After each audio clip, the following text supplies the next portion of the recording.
Try not to embarrass us in court, dear, Mom whispered, smoothing an imaginary wrinkle off my sleeve like she owned the fabric, and me. Dad added, almost cheerfully, when the numbers are read, don't fidget. It makes you look ungrateful. Cameras catch everything. Their laughter was soft, genteel, the kind rich people practice in mirrors. It slid over my skin like cold rain. I told myself to breathe. To keep the tremor out of my hands. To remember why I was here at all, why the ache behind my ribs had a name and a date stamped on it. Loss has a sound. It's the clink of metal frames when you pack your grandmother's glasses into a box, the hush that follows when no one says her prayers out loud. Everyone, my name is Delaney Rhodes. I grew up in houses where doors closed like decisions, crisp, final, never revisited. My parents taught me early which forks go with which courses, which smiles buy favors, which silences hide debts. They taught me how to be useful to their image, and invisible to their plans. We sat in the probate courtroom beneath lights that hummed like bees. Varnished benches. The faint citrus of furniture polish. A microphone stood at the clerk's desk like a thin-necked bird. My parents entered the way some people step onto carpets with their names woven in gold, slow, sure, admired by no one who mattered, worshipped by themselves. They nodded to distant acquaintances as if receiving tributes. Royalty in borrowed crowns. Dad leaned close, breath mint and arrogance. 6.85 million, he murmured, savoring each digit. Not bad for a woman who thought arugula was spinach. He meant my grandmother. The woman who taught me to tie my shoes, then loosen my grip on things that hurt. Mom's pearls clicked as she crossed her arms. We'll take care of everything, she said, the way people say we when they mean me. The judge's robe whispered as he sat. A shuffle of papers, the gentle crack of a spine opening, my grandmother's will, a book about to read us. I felt the wooden bench press a line into the backs of my knees, anchoring me. Across the aisle, a cousin I barely knew gave me a once-over and looked away, already rehearsing how to congratulate my parents. The clerk announced the case. The judge lifted his eyes. Silence poured into the room like smoke, curling around our throats. He turned to page 3. As per clause 12. The air thinned. Mom's smile tightened, then froze. Dad's fingers flexed on the pew. A single dust mote hung between us, bright as a small truth refusing to fall. The judge's voice was calm, almost kind. As per clause 12, the estate, valued at $6,850,000, is to be transferred in full to the legal guardian and sole heir, Ms. Delaney Rhodes. The words didn't echo. They landed. Heavy. Final. For a moment, no one breathed. Then Mom's perfume, sharp jasmine and disbelief, cut through the air. Excuse me, she said, rising halfway from her chair. There must be a misprint. Dad's jaw worked like he was chewing glass. This is absurd. She's our daughter. That money belongs to us.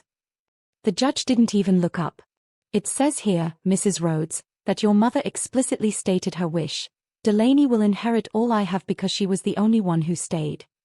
Because she was the only one who stayed. I felt the tremor finally break free in my hands. I remembered those nights, the hospital hallways, the way Grandma's skin felt papery but warm. The sound of the TV always tuned too loud because silence made her sad. The meals I cooked that no one thanked me for. The months my parents never visited. They visited now. For numbers, not for love. Mom's voice cracked. We supported her for years. This can't be legal. The judge turned a page. It is. Dad leaned toward me, face red and trembling. Fix this, Delaney. You'll regret humiliating us. Humiliating them? A slow calm washed over me, the kind that comes after a storm realizes it's over. I looked at him, at both of them, and finally said the thing I'd swallowed for a lifetime. You taught me how to hide pain. Maybe that's why you never saw mine. Their eyes flickered, not with guilt but confusion. They had no map for empathy. When the gavel struck, it was more than a sound. It was a door closing, on every version of me that once begged to be chosen. Outside, reporters waited. Cameras flashed. My parents walked past them like ghosts wearing designer armor. I didn't follow. I just watched their reflections fade in the courthouse glass, and smiled. Outside the courthouse, the wind tangled my hair like it wanted to carry the moment away. I didn't let it. I stood still, letting the noise swirl, reporters shouting questions, microphones shoved forward, the hum of cars passing like indifferent witnesses. My parents moved fast, faces stiff, their public masks cracked at the edges. Mom hissed over her shoulder, "Don't you dare talk to them. We'll handle this privately." But the cameras already caught her glare, the tremor in her lips. It was poetic, the woman who built her life on appearances finally losing control of one. When they drove off in their black sedan, silence found me again. I opened my phone and saw Grandma's last text, still pinned at the top. "Don't let them rewrite your kindness into weakness, my girl." I didn't reply back then. Now, I whispered to the wind, "I won't." Back home, the air felt different. The portraits in the hallway seemed to look down with new judgment, as if realizing I wasn't part of their quiet dynasty anymore. I was the disruption. My phone buzzed, 13 missed calls. All from Mom. Then a message. "Mom, you embarrassed your father. We can still fix this if you sign over the property. It's only fair." "Dad, don't make us take this legally. You know we'll win." I stared at their words until the screen dimmed. Fair. That was their favorite word, their weapon disguised as logic. I typed slowly, thumbs steady. "Emmy, Grandma's lawyer already transferred the deeds. Fair is finally fair." For a long time, there was no reply. Then, just one message came in. From Dad. "You'll regret crossing your own blood." I didn't answer. Instead, I opened the old jewelry box Grandma left me. Inside, a silver locket shaped like a teardrop. It clicked open with a sound that felt like memory. Inside was a folded note. "The house will show you everything you need to know." My pulse quickened. I didn't understand, not yet. But that night, I decided to move in. And that's when the silence began to whisper back. The first night in Grandma's house felt like stepping into her heartbeat. Every corner carried her scent, lavender and old books. The wooden floors groaned like they remembered too much. Outside, the wind rattled the ivy against the windows, and inside, the grandfather clock still ticked at the same rhythm she used to hum when she was thinking. I unpacked slowly, touching everything as if it might dissolve. Her cane leaned near the armchair, her teacup still resting on its saucer, a faint lipstick ring frozen in time. This wasn't just an inheritance. It was a museum of the love my parents pretended didn't exist. When I reached the study, I noticed the drawers were locked. A faint keyhole winked in the lamplight, same shape as the locket I wore. My breath caught. I unclasped the silver pendant, slid it in, and turned. Click. The drawer opened, revealing a single yellowed envelope.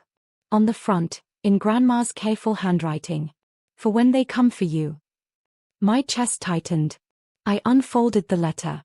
"Delaney, if you're reading this, they've already tried to take what isn't theirs. I've kept proof, everything they did with my accounts, the forged signatures, the property transfers under false names. I didn't confront them. I left the truth for you. My lawyer knows. He'll find you when the time is right."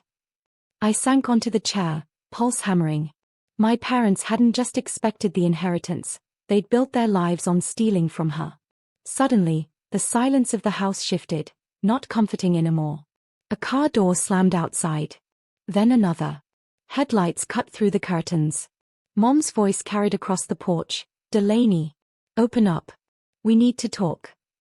I stood in the hallway, the letter trembling in my hand. My father's shadow stretched through the frosted glass, larger than life, the way it always used to feel when I was small. They weren't here to talk. I tucked the letter inside my sleeve, steadied my breath, and turned the deadbolt. "Come in," I said softly. "I was wondering when you'd show up." The storm outside wasn't the only one breaking. They entered like intruders pretending to be family. Mom's perfume arrived before her, floral, suffocating. Dad's shoes thudded on the hardwood, the same rhythm he used when pacing before an argument. "You've changed the locks," he said flatly. "I live here now," I replied. Mom's gaze swept across the living room like a scanner, cataloging what she planned to reclaim. "This was our home," she insisted, voice brittle. "Your grandmother was confused when she wrote that will." "She was lucid enough to remember who loved her," I said. Dad's mouth curled into a cold smirk. "Listen carefully, Delaney. You think you've won something. But the taxes on this estate, the upkeep, the legal fees, they'll bury you. You'll come crawling back. He wasn't wrong about the pressure, but his voice carried a tone I hadn't heard before, desperation. He was bluffing, cornered by his own greed. I crossed my arms, feeling the paper edge of Grandma's letter under my sleeve. Actually, I said quietly, I already spoke to her lawyer. Mom froze. What did he say? That he knows everything. The silence that followed was surgical. Dad's eyes darkened. You wouldn't dare ruin your family's name. Then stop giving me reasons to, I whispered. For a heartbeat, no one moved. Then Mom's tone softened, the switch she always used to win. Delaney, sweetheart, we can make this right. Give us access to the accounts, and we'll manage it together. You can trust us. I almost laughed. Trust? That's rich. Her smile cracked. Don't be dramatic. Dad took a step closer, his shadow swallowing the space between us. You're making a mistake. I looked straight into his eyes.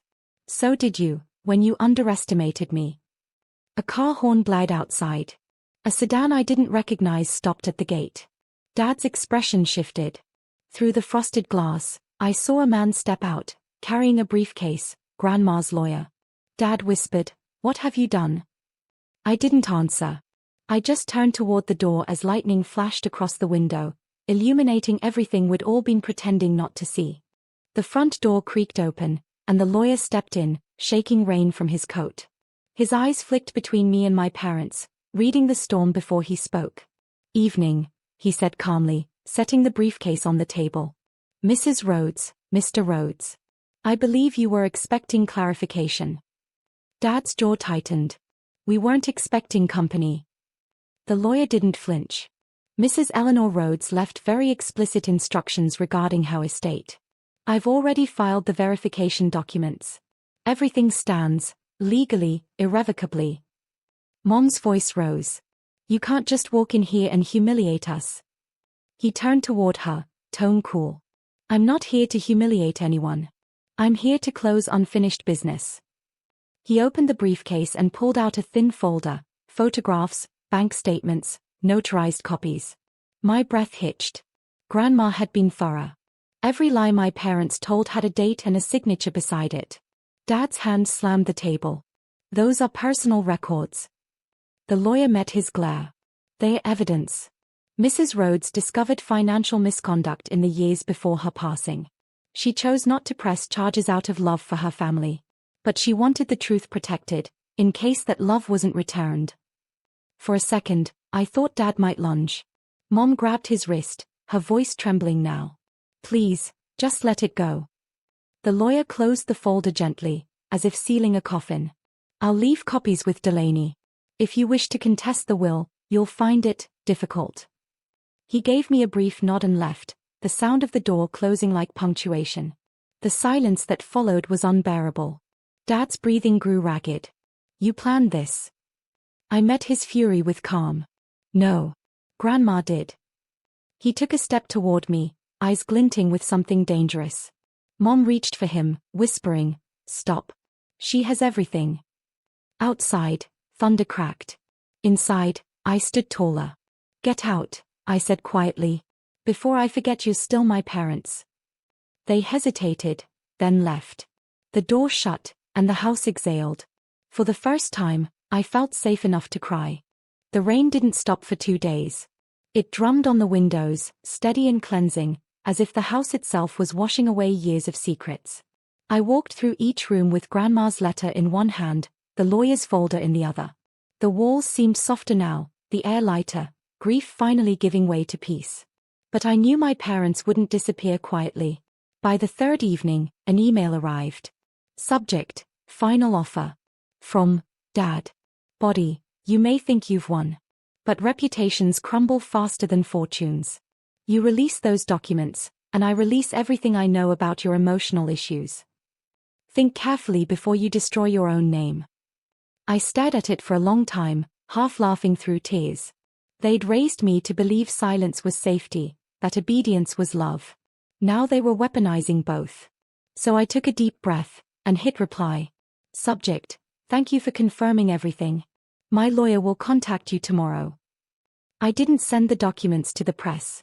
I sent them to the board of trustees where my father worked, and to the foundation my mother chaired, both of which my grandmother had quietly donated to. By morning, my phone lit up with news alerts. Rhodes' family investigation launched.